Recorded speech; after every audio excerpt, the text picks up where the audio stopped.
I know that many of you have a constant battle with finances.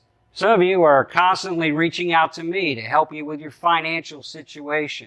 And I understand that. I understand that some of us are in situations where we have great financial need. But I want you to understand something about God. The Bible is true as it declares where God guides, God provides. God has a way of providing for that which is what He wants to get done. Often God doesn't work, though. God doesn't provide until we start to obey. We've got to act in faith and obedience, and then God provides. When I started my first church, we didn't have any money. We didn't have any people. But I had to go public. I had to start the process. I had to begin recruiting and praying. And as we did, God added people, God added finances, and God provided all the way so we could do all that God called us to do, and with God providing all the way.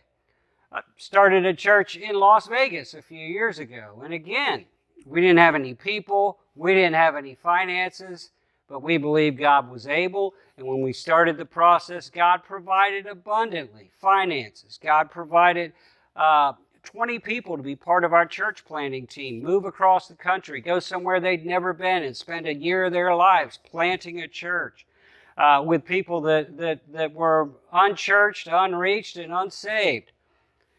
Often God doesn't work until we obey. Think about Abraham. God promised, I'm going to give you a great land, the Holy Land, the Promised Land. It's yours. But it wasn't his until he left home and followed God to a place he'd never been before. If you want to see God do God-sized stuff, you've got to obey Him first and trust Him to do what only He can do. Moses, they needed to cross the Red Sea, or they were going to get destroyed by the Egyptian chariots. Well, what were they going to do? How could they get through the sea? They needed to cross through it. Well, God didn't do anything until Moses lifted his hands in prayer, and then God opened up the Red Sea so they could walk through.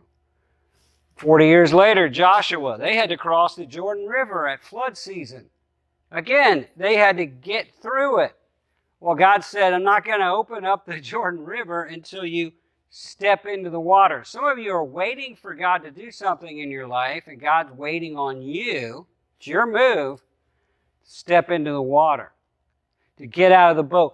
God offered to Peter the opportunity to walk on the water, but Peter couldn't walk on the water until he got out of the boat. Joshua again. God said, I want you to defeat Jericho. Nobody had ever defeated Jericho because they had these huge walls, maybe 10 feet wide, big walls all the way around the city. No one had ever defeated Jericho.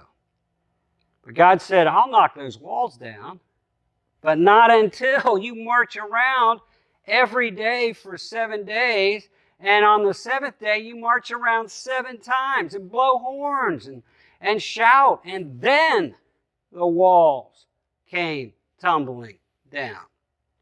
What is it God wants to do for you? Where do you need God to provide?